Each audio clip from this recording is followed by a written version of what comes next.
पंजाबी की एक मिसाल है, नाते तोते रह गए। आज वही हुआ है पाकिस्तान क्रिकेट टीम के साथ। पाकिस्तान टीम कोलंबो गई, वार्म अप भी किया, प्रैक्टिस की और कोई आधे पौने घंटे की तेज बारिश हुई और उसके बाद दोनों टीमों ने फैसला किया कि नहीं, हम चांस नहीं लेंगे, वर्ल्ड कप है आगे, इस वार्म अप मैच को कॉल ऑफ करते हैं। हालांकि बारिश रुक गई थी। श्रीलंका में वर्ल्ड कप हो और बारिश आके हम सबको डराए ना, ऐसा मुमकिन नहीं है। लेकिन मैं आपको याद करवाना चाहता हूं कि साल में सबसे कम बारिशें फरवरी और मार्च के महीने में पड़ती हैं श्रीलंका के अंदर। तो बस दुआ करो कि ये जो थोड़ी बहुत बारिश आनी है ना, ये पाकिस्तान के मैच में हमें तंग ना करे, क्योंकि ऑलरेडी आप एक मैच नहीं खेल रहे इंडिया वाला। और अगर अल्लाह ना करे एक आधा मैच आपका ऊपर नीचे हो गया या किसी मैच में बारिश पड़ जाती है, आपको पॉइंट शेयर करने पड़ गए, हालात बहुत ज्यादा टाइट हो जाएंगे। तो हम उम्मीद करते हैं कि बारिश हमारा मजा ना खराब करे। ये मैच काफी इंपॉर्टेंट था पाकिस्तान के लिए, क्योंकि ये सिंहली स्पोर्ट्स क्लब में था। इस ग्राउंड में पाकिस्तान ने अपने तीनों मैच खेलने हैं। 7 तारीख को वर्ल्ड कप का जो पहला मैच है वो पाकिस्तान नीदरलैंड का है, इसी मैदान में। 10 तारीख को पाकिस्तान यूएसए का जो बड़ा मैच है वो भी इसी मैदान में है। उसके बाद पाकिस्तान इंडिया, वो तो प्रेमदासा कोलंबो में है, प्रॉबेबली नहीं होगा। लेकिन जो पाकिस्तान नबीबिया का मैच है वो भी इसी ग्राउंड में है। तो प्रैक्टिस के लिए बहुत इंपॉर्टेंट था कि पाकिस्तान ने जहां अपनी ग्रुप स्टेज की 3 बड़ी गेम्स खेलनी है, इंपॉर्टेंट गेम्स खेलनी है, वहां आपको थोड़ा सा गेम टाइम मिल जाए। हालांकि पाकिस्तान टीम टाइम से पहले मैदान आई, इन्होंने वहां पे प्रैक्टिस भी की, बड़ा अच्छा माहौल था। लेकिन वो आधे पौने घंटे की बारिश, ऐसी बारिश हुई है कि उसने फिर दोनों टीमों को मजबूर कर दिया कि यार इंजरी का रिस्क आ जाता है, छोड़ो, हम आराम से वर्ल्ड कप पे फोकस करते हैं। काफी डिसअपॉइंटमेंट हुई है मुझे कि पाकिस्तान को ये मैच नहीं मिला। हालांकि इस टाइम शायद हम लाइव बैठे होते और मैच के बाद हमारी नॉर्मल वीडियो आनी थी पाकिस्तान की परफॉर्मेंस के ऊपर। तो बस चेपी लगा रहा हूं मैं, बैकअप पीएसएल टीम रिटेंशंस के ऊपर बात कर लेते हैं, क्योंकि उसकी काफी ज्यादा डिमांड आ रही थी कि आपने उसकी बात नहीं की। तो मैंने कहा चलो ये वाली स्लॉट अवेलेबल है, इस पे पीएसएल की रिटेंशन की बात कर लेते हैं। तो भाई साहब, बगैर टाइम वेस्ट किए, ये आपके सामने एक ग्राफिक मौजूद है पीएसएल का।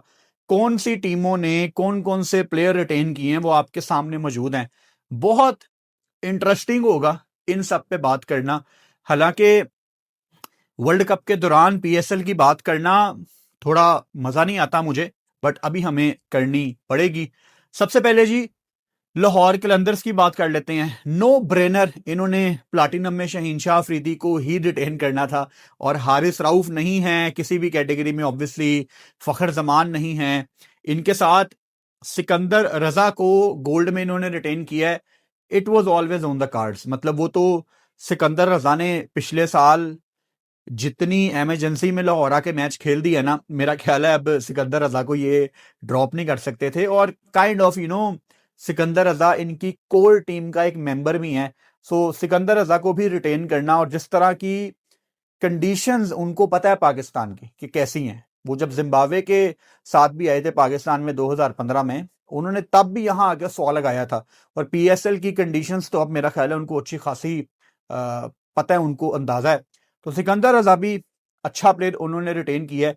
डायमंड में उन्होंने अब्दुल्ला शफीक को रिटेन किया है। Now this is very surprising, because I will be very honest, मुझे तवक्को नहीं थी कि लाहौर कलंदर्स अब्दुल्ला शफीक को रिटेन करेंगे, क्योंकि जिस तरह की फॉर्म अब्दुल्ला शफीक की इंटरनेशनल क्रिकेट में चल रही है, he is struggling for runs. उनको रन्स नहीं मिल रहे, उनको फॉर्म नहीं मिल रही, खोई हुई फॉर्म, और बहुत ही खोए खोए नजर आ रहे हैं। फॉर्मर क्रिकेटर्स उनकी टेक्निक के भी मसले निकाल रहे हैं। सो इन तमाम बातों को मद्देनजर रखते हुए अब्दुल्ला को डायमंड में रिटेन करना, मतलब आपको बहुत बड़ा जिगर गुर्दा चाहिए था। तो लाहौर कलंदर्स, आपने अब्दुल्ला शफीक को डायमंड में रिटेन किया है।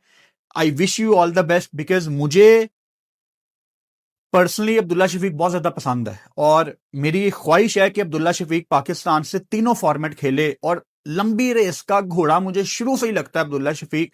और क्या अब्दुल्ला T20 में पाकिस्तान को सर्व कर सकता है, ये तो हमें आने वाला टाइम बताएगा, लेकिन लाहौर कलंदर्स की तरफ से उन्होंने लाहौर कलंदर्स को ऐसी नॉक्स खेल के दी हैं जो हमें भी सोचने पे मजबूर कर देती है कि अब्दुल्ला शाहिद पाकिस्तान का भी एक मेंबर हो सकता है T20 टीम का। और लाहौर कलंदर्स ने आपको पहले भी प्लेयर्स प्रोवाइड किए हैं जिन्होंने पाकिस्तान टीम को सर्व किया है। So I wish all the best to Abdullah Shafique and Lahore Qalandars. Silver में इन्होंने नईम को रिटेन किया। अच्छा, अब जो प्लेयर्स रिटेन हुए हैं ना वो अपनी मर्जी से रिटेन हुए हैं। आगे जाके हम इस वीडियो में बात करेंगे कि कुछ प्लेयर्स कह के ऑक्शन में गए हैं कि जी आप हमें अमर्जिंग में रिटेन ना करें, आप हमें सिल्वर में रिटेन ना करें, क्योंकि हमें लगता है कि हम ऑक्शन में ज्यादा पैसा उठा सकते हैं। मिसाल के तौर पे मैं बड़ा खुश हूं कि पेशावर ज़ल्मी ने मास सदाकत को रिटेन नहीं किया, क्योंकि मास सदाकत जैसा टैलेंट भाई साहब वो बड़ी मछली है, वो ये छोटी कैटेगरीज का प्लेयर नहीं है।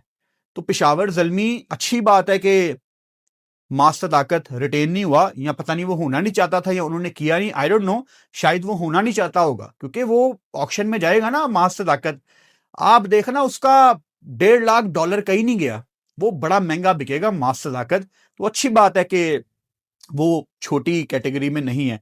सो लाहौर कलंदर ने सिल्वर में नईम को रिटेन किया है, और अगर ये ना रिटेन करते ना तो नईम भी एक ऐसा टैलेंट है जो कि शायद इससे ज्यादा पैसों में जा सकता था। मैं तो कहता हूं कि एक PSL का सीजन आने वाला है, शायद यही वाला सीजन हो कि वो नईम का सीजन होना है। बहुत ही अच्छा टैलेंट है।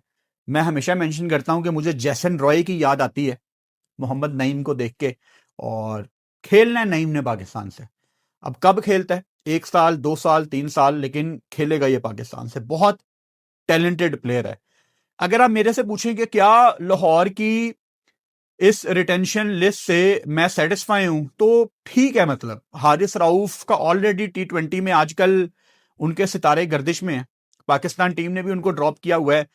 आई थिंक ये ना अपनी कोर टीम पूरी करने की कोशिश करेंगे, बाकी भी कर सकते हैं, लेकिन लाहौर सबसे ज्यादा कोशिश कर सकती है अपनी कोर टीम को रिटेन करने की, उनको दोबारा खरीदने की। मिसाल के तौर पे आई वॉन्ट बी सरप्राइज अगर लाहौर कलंदर फखर जमान को ऑक्शन में उठाने के लिए आगे तक जाए।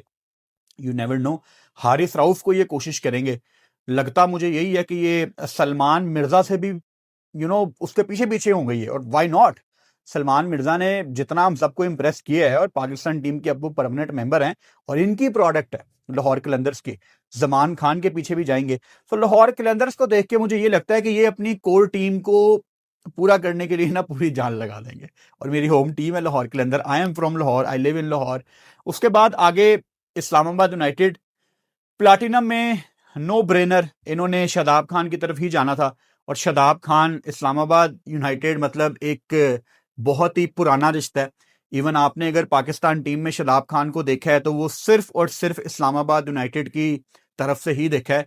हालांकि शादाब आपको उससे पहले रमजान टूर्नामेंट में नजर आते थे, लेकिन पाकिस्तान सुपर लीग की टीम इस्लामाबाद यूनाइटेड को 100% क्रेडिट जाता है कि शादाब खान जितनी जल्दी पाकिस्तान टीम में आ गए। हाँ, अब उनकी फॉर्म के ऊपर थोड़ी सी बात हो सकती है ऑन एंड ऑफ, लेकिन अगर मैं 2021-22 में चला जाऊं तो शादाब खान, या इवन उससे पहले आप 2017 की चैंपियंस ट्रॉफी देख लें, तो शादाब खान को भाई साहब पाकिस्तान टीम में लाने के पीछे इस्लामाबाद यूनाइटेड ही है, और वो इतनी आसानी से उसको छोड़ेंगे नहीं। उसके अलावा इन्होंने गोल्ड में सलमान इरशाद को रिटेन किया है। ऑब्वियसली डेथ ओवर्स का फैक्टर अपने दिमाग में रखा है, एंड अगेन सरप्राइजिंग नाम है, बिकॉज मैं तवक्को नहीं कर रहा था कि ये गोल्ड में सलमान इरशाद को रिटेन करेंगे। लेकिन कितने बॉलर्स हैं पाकिस्तान में लोकल जो डेथ ओवर्स में अच्छी बॉलिंग कर सकते हैं। शहीन शाह अफरीदी, मेरा नहीं ख्याल कि वो अपने आप को एसोसिएट कर सकते हैं कि मैं डेथ का बड़ा अच्छा बॉलर हूं। जमान खान कभी डेथ ओवर अच्छा निकाल देते हैं, ज्यादातर निकाल ही देते हैं, लेकिन डेथ ओवर्स में कभी कभी मैच भी दूसरी टीम जीत जाती है जब वो डेथ ओवर कर रहे होते हैं, आखिरी ओवर कर रहे होते हैं। तो सलमान इरशाद ऑब्वियसली एक स्पेशलिस्ट है आपके पास, प्रॉपर यॉर्कर, स्लिंगी एक्शन। तो उस पॉइंट ऑफ व्यू से आई थिंक इन्होंने काफी सोच के उसको रिटेन किया होगा, क्योंकि रिप्लेसमेंट कोई नहीं है ना कि डेथ ओवर्स किसी की तो जिम्मेदारी लगानी है। अभी देखो ना, हमें पता है कि उसकी रिस्पॉन्सिबिलिटी यही होगी कि आपने डेथ ओवर्स करने हैं, आपके स्लिंगी एक्शन से बल्लेबाजों को मसला होगा। और अब दुनिया में लीग्स भी खेलते हैं ऑब्वियसली, तो थोड़ा ज्यादा तजर्बा है। अच्छा, सिल्वर में इन्होंने यूएसए के प्लेयर एंड्रस गॉस को रिटेन किया है। ये बहुत अच्छी रिटेंशन है क्योंकि गॉस इतना जबरदस्त प्लेयर है। पीएसएल में इसने अपनी वैल्यू भी आपको दिखाई और यूएसए की टीम भी इसके ऊपर प्रॉपर बैंक करती है। यानी यूएसए की टीम में अब आपको 2-3 मैच विनर नजर आते हैं, लेकिन जब कोई नहीं क्लिक करता था ना तो गॉस मैच निकालता था यूएसए के लिए। और इसने पाकिस्तान के अगेंस्ट भी अच्छी बारी लगाई थी 2024 के वर्ल्ड कप में। मतलब आपको लगता नहीं है कि ये एक लो रैंक टीम का बैटर है, बड़ी हिट्टे भी लगाता है, देख के पता लगता है कि प्रॉपर उसकी टेक्निक पक्की है, किसी किस्म का कोई फ्लॉ नहीं है और आप अच्छी बॉल करके ही गॉस को आउट कर सकते हो। तो ये मेरा ख्याल है बहुत स्मार्ट इन्होंने मूव की है गॉस को रिटेन करके। सो ओवरऑल इन्होंने डायमंड में किसी को रिटेन नहीं किया और ऑब्वियसली इमर्जिंग में भी किसी को रिटेन नहीं किया। कराची किंग्स मेरी फॉर्मर टीम, इनके लिए काम किया हुआ है डिजिटल में मैंने। अब आजकल हसन अली पाकिस्तान टीम में नहीं है तो इसीलिए ओपिनियन बहुत ज्यादा डिवाइड है लोगों की कि हसन अली को प्लैटिनम में आपने कैसे रिटेन कर लिया। देखो, आप अगर आखिरी सीजन देखोगे ना, उसमें हसन अली ने बड़ी अच्छी क्रिकेट खेली थी, आपको वो जान मारता हुआ नजर आ रहा था। Hasan Ali can bat as well, bowling तो वो अच्छी करते ही करते हैं, ऊपर नीचे थोड़ी सी फॉर्म चलती रहती है, लेकिन हसन अली को इन्होंने रिटेन किया है। मैं कोई बहुत ज्यादा सरप्राइज नहीं हूं। सबसे ज्यादा जो मुझे दुख है कि एक प्लेयर को इन्होंने कैसे हाथ से जाने दिया। आपको पता ही है मैं किसकी बात कर रहा हूं, Irfan Khan Niazi. Irfan Khan is ready to play for Pakistan और पाकिस्तान टीम ने भी उसके साथ बड़ी ज्यादती की है। आई होप कि अगर इरफान खान नियाजी किसी टीम में जाए तो वो कराची किंग्स में ही जाए, क्योंकि मुझे एक बड़ी स्ट्रॉन्ग किस्म की वाइब आती है कि कराची किंग्स ने उससे बात की होगी। मेरे पास ये कोई खबर नहीं है, लेकिन कराची किंग्स ने उसको कहा होगा कि ऑब्वियसली हम सबसे पहले तुझे उठाएंगे और तेरे लिए जहां तक हमें बिड लगानी पड़ी ना, हम बिड लगाएंगे। So I want to see Irfan Khan Niazi back in Karachi kings. इन्होंने अब्बास अफरीदी को डायमंड में रिटेन किया है, brilliant job. Because Abbas Afridi तो पाकिस्तान लेवल का प्लेयर है। अब्बास अफरीदी ने तो आपको, जब आप बांग्लादेश गए थे, नीचे से आपको बैटिंग करके भी दिखाई थी और मुझे बॉल के साथ तो अब्बास के ऊपर किसी किस्म का कोई डाउट ही नहीं है। पाकिस्तान टीम में अब्बास अफरीदी को एक परमानेंट मेंबर होना चाहिए व्हाइट बॉल में। अगर वो आपकी 11 में नहीं है, एटलीस्ट उसको 15 में ट्रेवल आपको करवाना चाहिए। तो यहां पे जिसका भी ये डिसीजन था अब्बास को रिटेन करने का, गुड जॉब। गोल्ड में इन्होंने खुशदिल शाह को रखा है और खुशदिल शाह ने लास्ट सीजन में भी आपको कैमियो खेल के दिखाए थे और पाकिस्तानी पिचेस पे इतना तजर्बा है खुशदिल शाह का, this is making sense to me. और एमर्जिंग में इन्होंने साद बेग को ऑब्वियसली रिटेन किया, विकेट कीपर हैं, पाकिस्तान अंडर 19 की कप्तानी भी कर चुके हैं। और आपको कभी कभी एमर्जिंग में ना ऐसे प्लेयर चाहिए होते हैं जिनके साथ आप आके 5-6 साल की इन्वेस्टमेंट सोच सकें। तो उस पॉइंट ऑफ व्यू से ये ऑब्वियसली सेंस बना रहा है डिसीजन। ओवरऑल कराची की पिक्स ठीक है, अच्छी हैं। सबसे अच्छी पिक्स किसकी हैं वो मैं आपको बताऊंगा आगे जाके। पेशावर जल्मी प्लैटिनम में बाबर आजम हैं, डायमंड में सुफियान मुकीम हैं, गोल्ड में अब्दुल समद हैं और एमर्जिंग में अली रजा हैं। साइम अयूब अगर कोई फ्रेंचाइज अपने हाथ से जाने दे रही है ना, वो सिर्फ एक बेवकूफ फ्रेंचाइज है। मैंने आपको 3 महीने पहले यह खबर दी थी कि साइम अयूब पेशावर जल्मी से नहीं खेलना चाहता, लेकिन उसकी कुछ शर्तें हैं। शायद मैं आपको ठीक टाइम पे ऑक्शन वाले दिन उसकी शर्तें बता भी दूं, लेकिन मानी जा सकती थी। अब पेशावर जल्मी को अपना फ्यूचर भी तो देखना है ना। अब with all due respect, Babar Azam ने प्रोबेबली T20 में अपनी पीक देख ली है। 2019, 20, 21, 22, अल्लाह करे वो अब भी रन्स करना शुरू कर दे, पाकिस्तान से आउट ऑफ फॉर्म है, लेकिन आप एज ए फ्रेंचाइज ऑक्शन में अपना फ्यूचर सिक्योर करते हो। अभी सलमान अली आगा पाकिस्तान की कप्तानी कर रहे हैं और अभी मुझे एक फीलिंग आ रही है कि सलमान अली आगा ना आपको प्रोबेबली वनडे में भी पाकिस्तान के कप्तान बनते नजर आ जाएंगे फ्यूचर में, क्योंकि शहीन जितनी इंजरी कैरी करता है।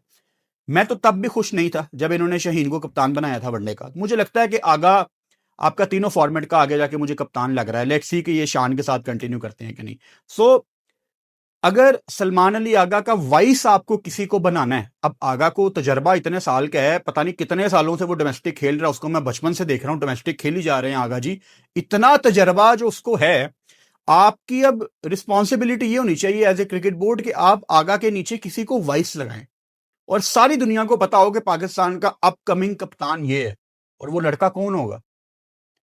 आई थिंक एक ही नाम है और वो साइम अयूब है। मैं ये नहीं कह रहा कि साइम अयूब को कप्तान बना दो, नहीं, लेकिन वाइस कप्तान आपका T20 वर्ल्ड कप में कौन है?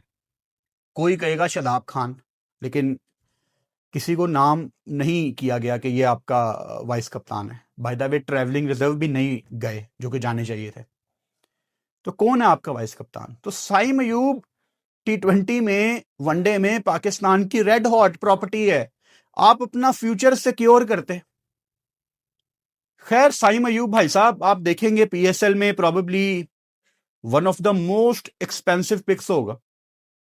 जल्मी के पास बहुत बड़ी अपॉर्चुनिटी थी उसको रोकने की, लेकिन इनको बहुत ब्रेव कॉल लेनी पड़नी थी। लेकिन जाहिर बात है पेशावर जल्मी PSL जीतना नहीं चाहती। पेशावर जल्मी का है बस हमारा सोशल मीडिया अच्छा चलता रहे, हम 3-4 मॉडल्स को ऑन बोर्ड कर लेते हैं, किसी लॉलीवुड की एक्ट्रेसेस से कोई गाना करवा लेते हैं, अपनी गाड़ियों के ब्रांड की मशहूरी कर देते हैं, अपने AC बनाने वाले ब्रांड की मशहूरी कर देते हैं। तो वो बिजनेस पॉइंट ऑफ व्यू से ठीक है, उनको एक ऐसा बंदा मिला हुआ है जो पाकिस्तान में बहुत ज्यादा पॉपुलर है।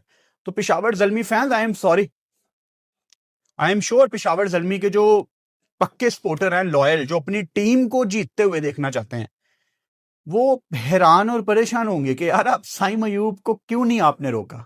और अगेन मौका था रोकने का। लोगों ने ये तो आपको मेरे एडिट निकाल के दिखाए कि फुरकान भट्टी ने कह दिया कि साइम अयूब पेशावर जल्मी से नहीं खेलेगा, लेकिन अगली मेन बात थी कि कुछ शर्तें हैं, वो मान लेते, वो रुक जाता आपके पास। खैर, कोयटा ग्लैडिएटर्स, बहुत बड़े बड़े नाम थे इनके पास ख्वाजा नाफे था, इनके पास मोहम्मद आमिर था। ये बहुत मुश्किल था इनके लिए किसको रिटेन करना है किसको नहीं, बट बहुत ही सोच के इन्होंने बड़ी स्मार्ट पिक्स की हैं। मिसाल के तौर पे पाकिस्तान में एक बहुत बड़ा तबका था जो ये सोचते थे कि मोहम्मद आमिर को ये नहीं जाने देंगे, ख्वाजा नाफे को ये नहीं जाने देंगे, बट इन्होंने जिनको रिटेन किया है वो भी उतने ही अच्छे प्लेयर हैं। आप ये नहीं कह सकते कि इन्होंने ज्यादती कर दी, कोई दूसरा बेहतर डिजर्व करता था। इनके पास सारे ही अच्छे प्लेयर थे। प्लाटिनम में इन्होंने अबरार को रिटेन किया है, मेरे ख्याल से बहुत अच्छी कॉल है, क्योंकि अबरार जिस तरह पाकिस्तान की तरफ से अब तजर्बा लेते जा रहे हैं, बड़े बड़े बल्लेबाजों को अब फंसाते हैं, मेरे ख्याल से इसने टाइम के साथ मजीद ही अच्छा होना है। और आप देखें ना, अबरार के साथ डायमंड में इन्होंने उस्मान तारिक को रिटेन किया है। अब जिस मैच में इनको थोड़ी अपने मुताबिक कंडीशन मिल गई, अगर जिस पिच पे थोड़ा ज्यादा स्पिन मौजूद है, अब अच्छी खासी थोड़ी सी गर्मी भी पड़ना शुरू हो गई है, अब वो प्रॉपर विंटर्स नहीं है लाहौर में, पंजाब साइड पे। आगे PSL आपकी शुरू होनी है, मेरा ख्याल है वो थोड़ी बहुत गर्मी आ जानी है, विकेटों को धूप लगनी है। जब विकेटों को धूप निकलेगी तो थोड़े बहुत आपको क्रैक्स भी नजर आएंगे ओवर द टाइम, तो आपको स्पिन अच्छी खासी पाकिस्तान की पिचों पे नजर आएगी ड्यूरिंग PSL। तो उस्मान और अबरार की जोड़ी मेरा ख्याल है बहुत ज्यादा फायदा पहुंचाएगी कोयटा को। गोल्ड में इन्होंने हसन नवाज को रिटेन किया है, वो मैच विनर हसन नवाज, वो हसन नवाज जो जनरेशनल टैलेंट होता था। मुझे बड़ा दुख होता अगर कोयटा भी हसन नवाज को हाथ से जाने देती, बिकॉज इसने कोयटा को मैचेस जितवाए हैं, अपने बलबूते पे मैचेस जितवाए हैं। सो आई एम वेरी हैप्पी कि कोयटा ने गोल्ड में इसको रिटेन किया है, और मेरी दुआ है कि इस PSL में हसन नवाज ऐसी क्रिकेट खेले कि ये पाकिस्तान टीम में कम बैक करे, और T20 वर्ल्ड कप में जो भी आपका रिजल्ट हो, आफ्टर T20 वर्ल्ड कप आप बाबर आजम को ड्रॉप करें, आफ्टर T20 वर्ल्ड कप आप फखर जमान को ड्रॉप करें, ये दो इज्जत से T20 फॉर्मेट छोड़ें, और आप सलमान अली आगा को कहें कि आगा जी अब आप अपनी टीम बनाएं, आप अब्दुल समद को अपने सर्कल में लेके आए, आप इरफान खान नियाजी को लेके आए, आप हसन नवाज को लेके आए, मोहम्मद हारिस को लेके आए, ये सारे लड़के आपके T20 के, ख्वाजा नाफे अब आपके पास आ गया, मास सदाकत वहां रेडी है, आप समीर मिनहास को आगे तैयार करना शुरू करें, इतना टैलेंट है। T20 वर्ल्ड कप बहुत दूर है, तो आपने अब नई टीम बनानी है, और इन्होंने अमर्जिंग में शामिल हुसैन को किया है। अच्छा, ऊपर जल्मी में मैंने अली रजा मिस कर दिया, पेशावर जल्मी का, तो मेरा ख्याल है अली रजा भी अगर चला जाता ना ऑक्शन में, जितनी अंडर 19 वर्ल्ड कप में और एशिया कप में इसने आपको बॉलिंग करके दिखाई है, हालांकि एट टाइम्स थोड़ी लाइन एंड लेंथ इसकी अजीब थी, लेकिन जितनी क्रिकेट खेलेगा उतना अच्छा होता जाएगा।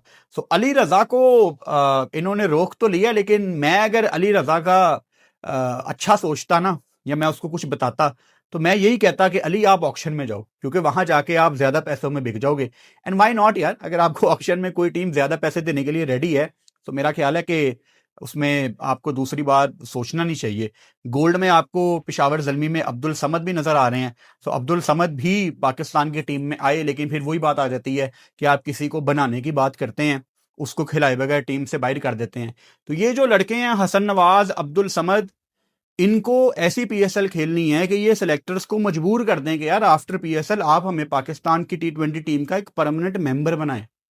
ये बुरे क्रिकेटर्स नहीं है।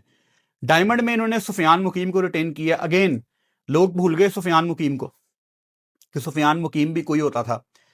आपको पीएसएल में मिसाल दे रहा हूं, कोई ऐसा स्पिनर मिल जाए जो बहुत ही एक्सेप्शनल स्पेल डाले, टूर्नामेंट का हाईएस्ट विकेट टेकर हो, थोड़ा अननोन हो। मिसाल के तौर पे मेहरान मुमताज, उसने डेब्यू नहीं किया अभी पाकिस्तान से, तो क्या आप लोग अबरार को भूल जाएंगे? तो क्या आप लोग उस्मान तारिक को भूल जाएंगे? मेरा ख्याल है आप लोग भूल जाएंगे, क्योंकि चढ़ते सूरज को सलाम है। ये कैसे हो सकता है कि सितंबर में हम ये बात कर रहे थे कि पाकिस्तान को अबरार, सुफियान और नवाज को एक साथ खिलाना चाहिए, और जब उस्मान तारिक ने डेब्यू किया तो किसी को याद भी नहीं है कि सुफियान मुकीम कोई बॉलर होता था। हम प्लेयर नहीं बना रहे, ऐसे तो कभी भी प्लेयर नहीं बनेंगे। मैं हमेशा एग्जांपल देता हूं, एक मुझे ऑस्ट्रेलिया की प्रेस कॉन्फ्रेंस याद आती है। उस्मान ख्वाजा ना अपने करियर के स्टार्ट में काफी अच्छे रन्स कर रहे थे डोमेस्टिक में, तो प्रोबेबली डेविड वार्नर थे, प्रेस कॉन्फ्रेंस कर रहे थे, उनसे क्वेश्चन हुआ कि क्या ख्वाजा ऑस्ट्रेलियन टीम में आएंगे? तो डेविड वार्नर ने कहा कि इतना आसान नहीं है ऑस्ट्रेलियन सेटअप में आना, अगर किसी ने एक आधे सीजन में रन्स कर दिए हैं, इट्स नॉट इनफ। तो बड़ा मुश्किल होता है यार किसी को इंटरनेशनल कैप मिलना, और अगर किसी को आपने इंटरनेशनल कैप दे दी है, जैसे मिसाल के तौर पे आपने सुफियान को इंटरनेशनल कैप दे दी थी और उसने आपको एट टाइम्स शदाब से भी बेहतर बॉलिंग करके दिखाई थी, तो फिर कैसे उस्मान तारिक आ सकता है? उस्मान तारिक भी अपना ही बच्चा है, सुफियान भी अपना ही बच्चा है, लेकिन ज्यादती आपने की है। और मेरी दिल से दुआ है कि सुफियान मुकीम इनको पीएसएल में ऐसा खेल के दिखाए कि ये दिल ही दिल में रिग्रेट करें। मानेंगे नहीं है, लेकिन रिग्रेट लाजमी करेंगे। मुल्तान सुल्तान आपको कोई प्लेयर रिटेन करती नजर नहीं आ रही, क्योंकि उनकी बिड होनी है, और जो उनकी बिड होगी उसके बाद नए ऑनर आके अपनी रिटेंशन अनाउंस करेंगे, और मेरा ख्याल है कि यही तरीकाकार है। तो अगर मैंने किसी एक टीम को इसमें से पिक करना हो ना कि सबसे तगड़ी टीम रिटेंशन के लिहाज से कौन है, it has to be Quetta Gladiators. मतलब कोई दूसरा थॉट ही मेरे दिमाग में नहीं आ रहा। I think Quetta gladiators.